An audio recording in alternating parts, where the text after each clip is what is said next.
Nakuru is the fourth largest town in Kenya. It started as a railway station at the beginning of the 20th century and gained municipality status in 1952. The surrounding area is rich in agricultural activities and the produce is traded in Nakuru town. Every day, many people travel into the town to work and shop in the town's many commercial areas.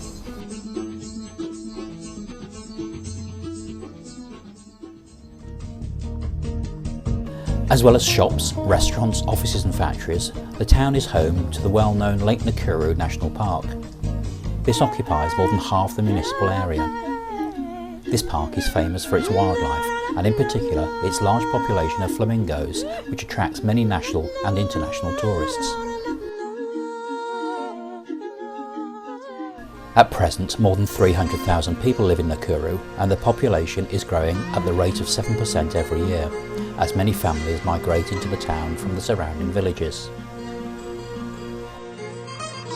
Almost half of the inhabitants live in low-income settlements, and the population density in these areas, that is the number of people living within a square kilometre, is much greater than the more affluent areas of Nakuru.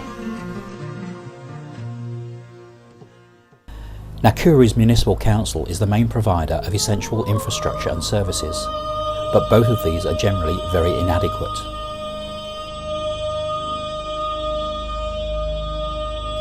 In many areas, fresh water has to be collected from wells or taps. This is collected by women and children and can take up to 30 minutes each time. Wastewater drainage is poor, and wastewater often remains very close to homes and businesses. Solid refuse too is a problem.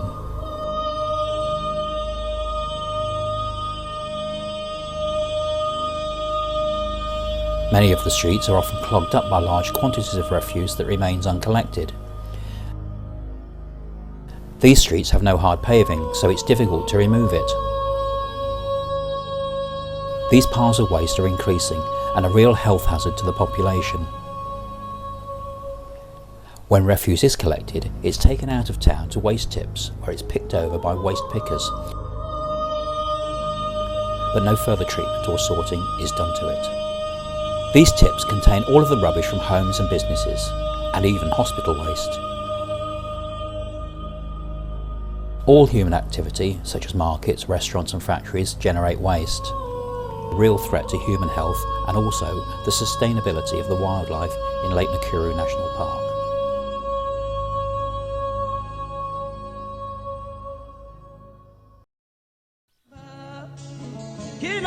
In one of our projects, we address the problems of infrastructure and services with a campaign to make Nakuru a cleaner town.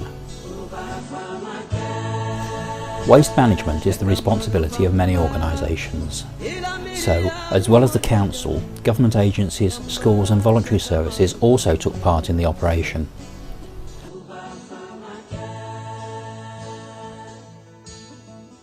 School children and teachers were particularly involved. We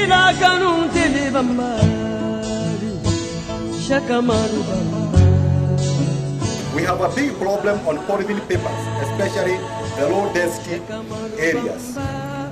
This joint effort brought people together from different backgrounds and introduced many to practical technologies, particularly those for making compost from waste and recycling plastics. It was wise for us to have this office. It is for coordinating the other groups which are working under the stream of solid waste management. We wanted to have one voice in our town. We wanted to at least know everybody who is interested in environment issues. Staff from official institutions receive training to monitor waste management effectively. We have to clean our places If it is the drainages which are blocking, we have to know how we are going to unblock the drainages so that they can take the wastewater direct to where the water is supposed to be. We are supposed to put that to use when we come together and work as a teamwork with the community.